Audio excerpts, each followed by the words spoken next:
warahmatullahi wabarakatuh. Perkenalkan, nama saya M. Samad Abdul Fattah. Di sini saya akan menerangkan materi kimia yaitu terkait bilangan kuantum, bentuk orbital, serta hubungannya dengan sistem periodik unsur. Oke. Langsung saja ya kita ke bilangan kuantum. Bilangan kuantum adalah bilangan yang menyatakan letak elektron atau posisi elektron. Nah, bilangan kuantum itu ada 4. Yang pertama, bilangan kuantum utama dilambangkan dengan huruf N. Kemudian bilangan kuantum azimut dilambangkan dengan huruf L. Kemudian bilangan kuantum magnetik dilambangkan dengan huruf M. Dan terakhir, bilangan kuantum spin dilambangkan dengan huruf S. Lanjut ke bilangan kuantum utama atau dilambangkan dengan huruf N, yaitu bilangan yang menyatakan ukuran dan tingkat energi dalam orbital serta berhubungan dengan kulit. Nah, menurut teori atom Bohr bahwa suatu atom itu memiliki inti dan 7 kulit.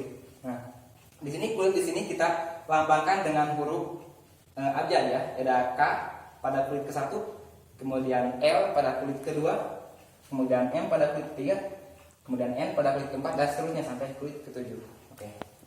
Lanjut kedua, yaitu bilangan kuantum azimut atau dilambangkan dengan huruf L ya.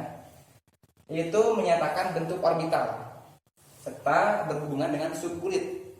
Ya, seperti kita ketahui bahwa subkulit itu ada 4, ya, dimulai dari nilai 0 sampai dengan 3. Nah, di sini subkulit ada subkulit S, P, D, dan F. Ya, untuk S menempati nilai 0, P nilainya 1, D nilainya 2, dan F nilainya 3. Oke. Lanjut ke bilangan kuantum magnetik atau yang dilambangkan dengan huruf M ya. Bilangan kuantum magnetik ini berhubungan atau berorientasi dengan ruang orbital ya. Berhubungan juga dengan subkulit yang sudah disebutkan tadi. Yang pertama, subkulit itu ada subkulit S. Nah, subkulit S ini memiliki satu ruang orbital yang nilainya 0 ya. Kemudian subkulit P memiliki 3 ruang orbital, itu dimulai dari negatif 1, 0, dan plus 1. Kemudian subkulit D memiliki 5 ruang orbital, dimulai dari negatif 2, negatif 1, 0, 1, dan 2. Kemudian yang terakhir subkulit F. Subkulit F ini memiliki ruang orbital 7 ya, dimulai dari negatif 3, negatif 2, negatif 1, 0, 1, 2, dan 3. Dan yang terakhir itu bilangan kuantum spin. Bilangan kuantum spin ini berhubungan dengan rotasi elektron pada orbital ya. Dan arahnya itu memiliki 2 arah, yaitu arah positif dan juga negatif. Oke. Bagaimana sih atau di mana saatnya arah positif dan negatif? Oke. Di sini apabila S memiliki 1 elektron, maka nilainya plus setengah. Dan apabila S memiliki elektron yang sudah berpasangan ataupun arah elektronnya ke bawah, maka nilai S-nya negatif setengah. Oke, lanjut kita ke contoh ya. Di sini contohnya ada unsur X atau senyawa X, oke, yang memiliki nomor atom 11. Oke, kita akan cari berapa bilangan kuantum utamanya, bilangan kuantum azimutnya, kuantum magnetiknya, dan bilangan kuantum spinnya. Oke, mari kita buat dengan konfigurasi elektron seperti dalam aturan Ohm yang sudah teman-teman ketahui. Yang pertama, konfigurasinya 1s2, 2s2, dan 2p6 dan 3s1. Nah, dalam menentukan bilangan kuantum itu yang dilihat itu elektron valensi atau elektron pada kulit terakhirnya. Oke, di sini elektron valensinya 3s1. Jadi yang sudah kita ketahui bahwa untuk S itu memiliki ruang orbital itu 1. Nah, kita cantumkan di sini 3s1 berarti memiliki elektron 1. Oke. Dan untuk bilangan kuantumnya itu S itu 0. Oke. Nah, 3S ya, 3S1. Nah, kita cari mana bilangan kuantum utamanya, mana bilangan kuantum azimutnya, magnetiknya dan spinnya gitu. Yang menjadi bilangan kuantum utama itu ini 3s ini, dikulit ke 3s, berarti nilai n-nya sama dengan 3. Kemudian yang menjadi bilangan kuantum azimutnya yaitu si subkulit s ini. Jadi L atau bilangan kuantum azimut itu sama dengan s, berada di subkulit s. Kemudian bilangan kuantum magnetiknya berada di ini. S kan memiliki satu rang orbital dengan nilai 0, berarti M atau magnetiknya sama dengan 0. Kemudian kita ingin mengetahui bilangan kuantum spinnya ya, antara positif setengah atau negatif setengah. Karena di sini ada satu elektron ataupun arahnya ke atas, maka bilangan spinnya positif setengah. Kemudian lanjut ke bentuk orbital. Nah, bentuk orbital ini sesuai dengan subkulit. Jadi bentuk orbital itu ada 4. Yang pertama orbital S, kemudian orbital P, kemudian orbital D, dan yang terakhir orbital F. Ya. Sekarang ke orbital S. Orbital S ini berbentuk bola ya, bola sederhana. Oke, jadi bentuknya seperti bola. Kemudian orbital S ini sudah dipastikan dalam satu orbital S ini sudah ada elektron ya. Itu elektron itu tergantung bilangan kuantumnya.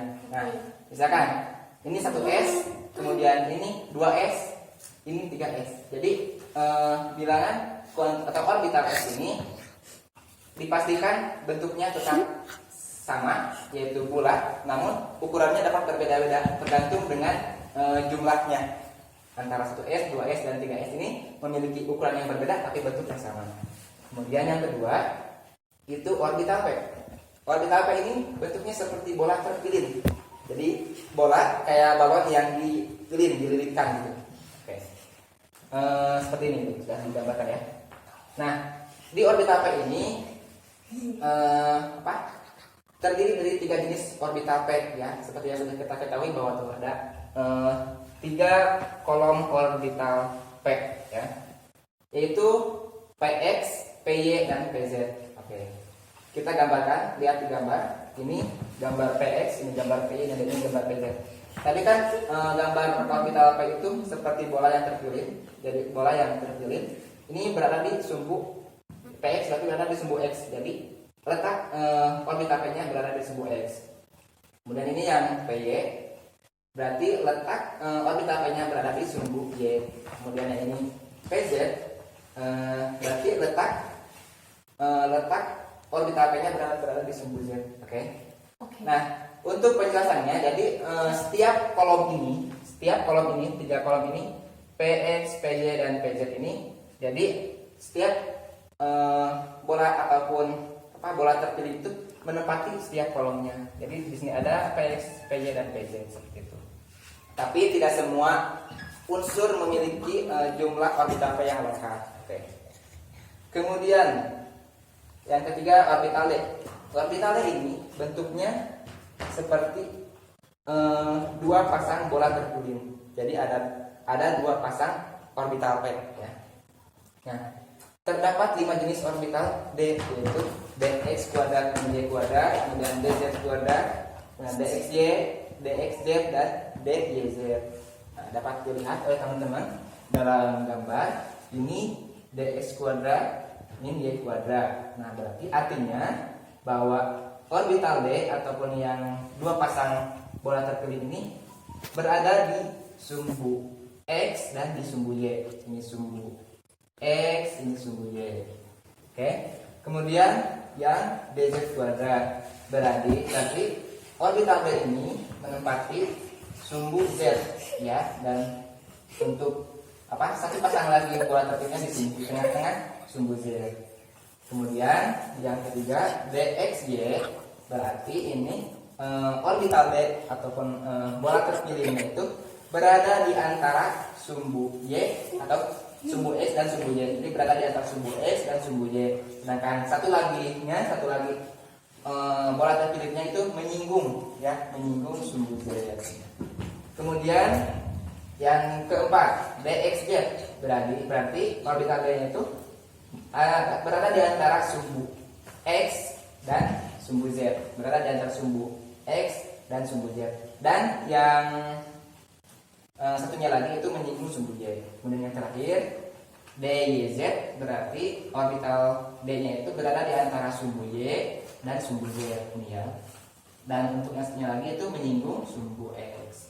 Dan yang terakhir itu orbital F. Nah, mungkin di sini tidak akan saya paparkan lebih detail mengenai bentuk orbital sumbu X karena orbital F karena memiliki gambar ataupun struktur yang lebih rumit dibandingkan dengan orbital sebelumnya.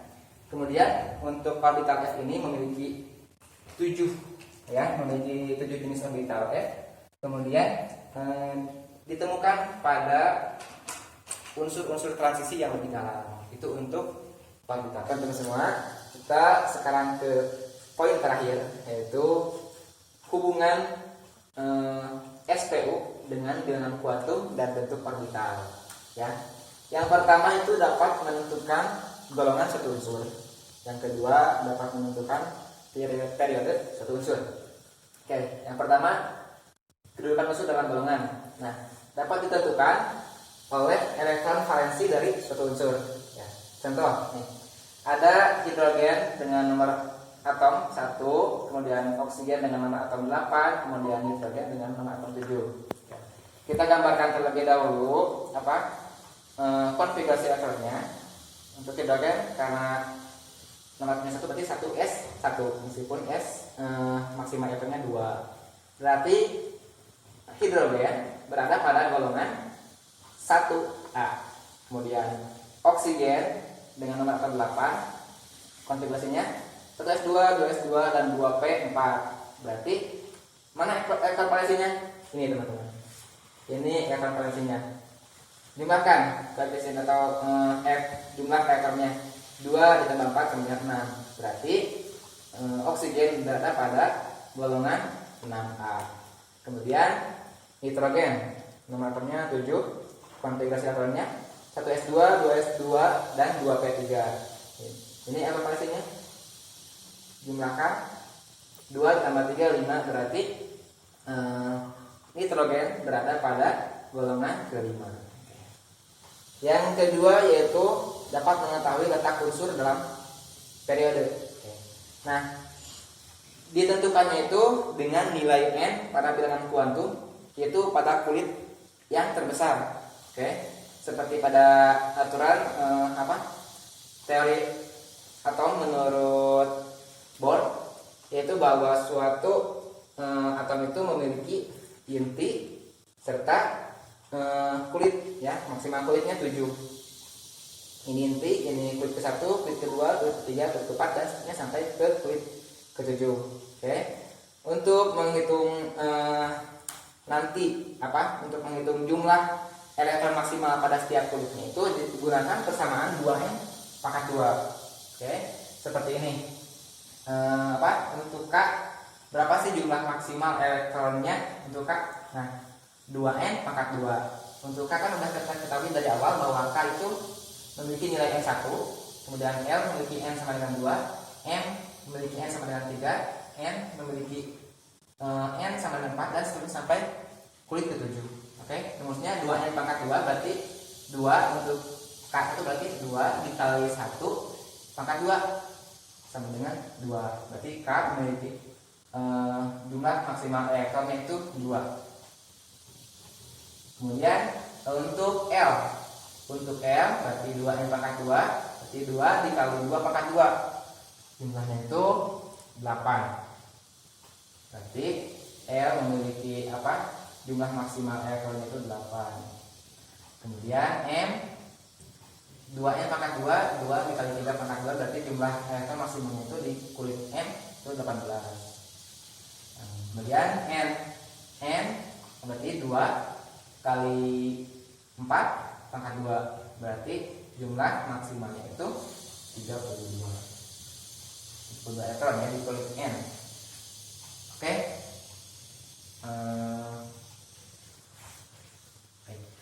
Nah, kita tentukan untuk unsur C atau karbon, natrium dan kalsium itu berada di periode keberapa dalam unsur periodik. Oke.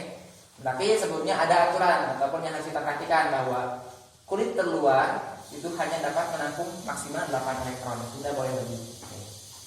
Ini untuk C ya. Untuk C nomor atom 6 berarti di kulit K ada 2 elektron. 2 elektron. Kemudian di kulit L sisanya tinggal 4 elektron.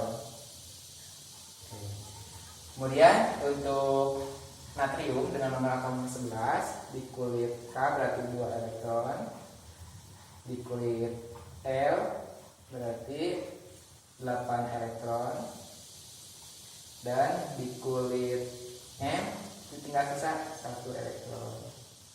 Kemudian untuk Ca dengan nomor atom 20 berarti di kulit K 2 elektron, di kulit L 8 elektron, di kulit M. Nah, kalau di kulit M, kalau kita ingin menghabiskan di kulit M berarti 10 elektron. Itu tidak bisa ya teman-teman, tidak bisa 10 elektron. Kenapa? Karena tadi sudah ada di aturannya bahwa kulit terluar hanya dapat menampung maksimal 8 elektron. Oke, berarti di sini kalau di M mau jadi kulit terluar tidak bisa ya, tidak bisa 10 elektron. Oke, berarti di sini kita cantumkan 8 elektron di kulit M, dan di kulit N berarti sisanya 2 elektron. Oke. Nah, dari sini dapat kita ketahui unsur C, unsur Na, unsur Ca itu berada di periode berapa dalam unsur tadi. Nah, kita lihat elektron valensinya, nilai N-nya ya yang terbesar untuk atom karbon itu berada pada kulit L ya dengan nilainya 2, berarti jadi karbon itu berada pada periode kedua. Kemudian natrium Na berada pada periode ke M ya. M berarti nilainya 3, berarti periode ketiga. Kemudian Ca berada pada kulit N. N nilai N-nya itu 4, berarti Ca atau kalsium berada pada periode keempat. Nah, begitu teman-teman. Jadi tadi dari awal sudah kita bahas bersama mengenai bilangan kuantum, bentuk orbital, dan juga hubungannya dengan sistem periodik unsur. Oke, mungkin teman-teman yang itu yang dapat saya sampaikan. Kurang lebihnya mohon dimaafkan. Semoga teman-teman dapat memahami apa yang sudah saya sampaikan. Wassalamualaikum warahmatullahi wabarakatuh.